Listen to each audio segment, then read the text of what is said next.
Oke, jadi kali ini aku mau bikin tutorial singkat dan cepat tentang penggunaan menu mailings yang ada di Word.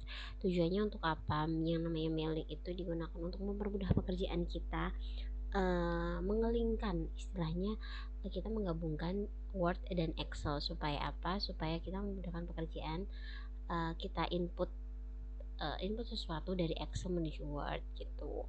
Nah, kali ini aku mau bikin tutorialnya tentang input nilai siswa. Biasanya ini kalau guru-guru kelas akhir itu membuat yang namanya nilai dan surat-surat keterangan yang biasanya jumlahnya nggak sedikit gitu. Kalau misalkan cuma satu dua anak mungkin kita bisa input manual, tapi kalau misalkan lebih dari 10 anak kalau kita input manual dengan data yang banyak mungkin agak bingung. Nah, makanya kita gunakan menu mailings ini. Nah, tapi sebelum kita pakai menu mailings ini, apa aja sih yang perlu dipersiapkan?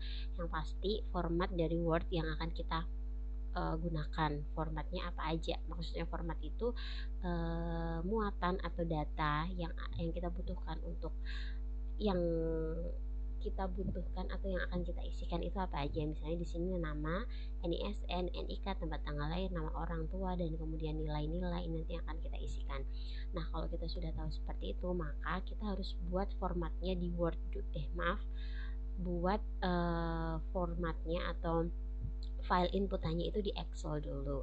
Nah, seperti ini misalnya. Tapi yang perlu diingat adalah jika kita membuat format inputan yang ada di Excel, baris pertama itu adalah judul yang akan kita gunakan. Jangan di merge atau digabungkan karena nanti akan mempengaruhi namanya. Jadi khusus baris pertama itu benar-benar jelas nama menu-menu yang akan kita cantumkan nanti. Misalkan di sini nama siswa, NIK, NISN, tempat tanggal lahir, nama orang tua, dan nilai-nilainya. Jadi kalau misalnya yang namanya digabungkan tuh misalnya gini, aku ketik agama,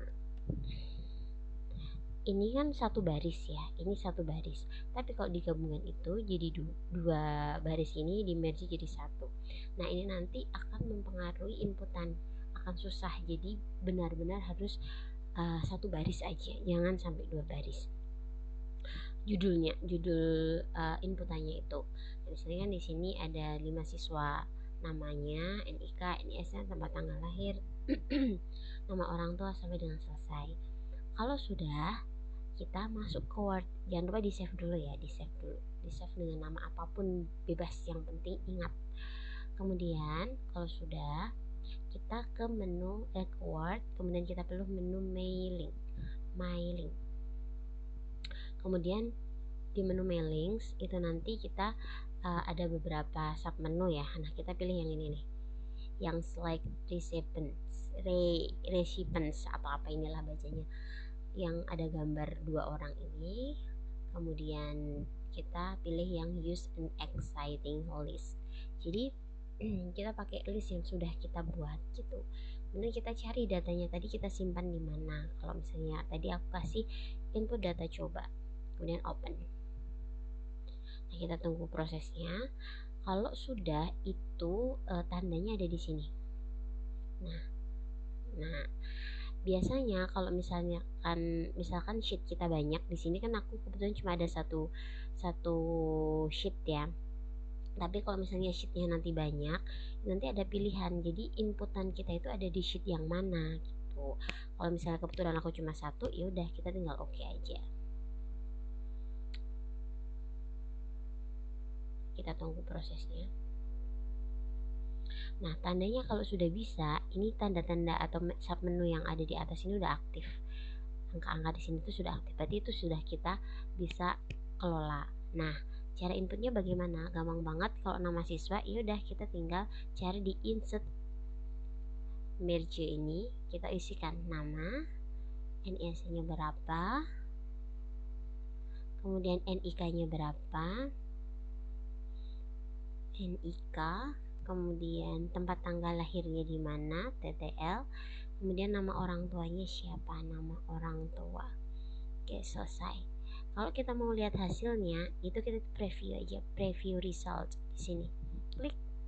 Nah, 2 digeser, 3, 4, 5. Nah ini nanti akan bergeser sesuai dengan data yang kita inputkan di Excel tadi. Kemudian untuk bagian nilai juga sama. Kalau nilai bahasa Indonesia ya kita input bahasa Indonesia. Kalau misalkan matematika kita input matematika. Kalau IPAS kita input IPAS. Kalau jumlah kita input jumlah juga. Kalau rata-rata kita input rata-rata juga. Oke, selesai. Nah kayak gini, kalau sudah selesai seperti ini kita cek, pasti nanti berubah. Nah ya kan, oke gitu.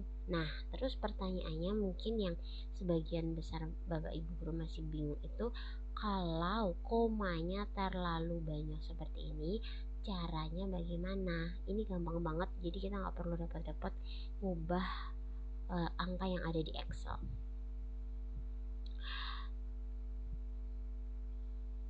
Oke, caranya bagaimana?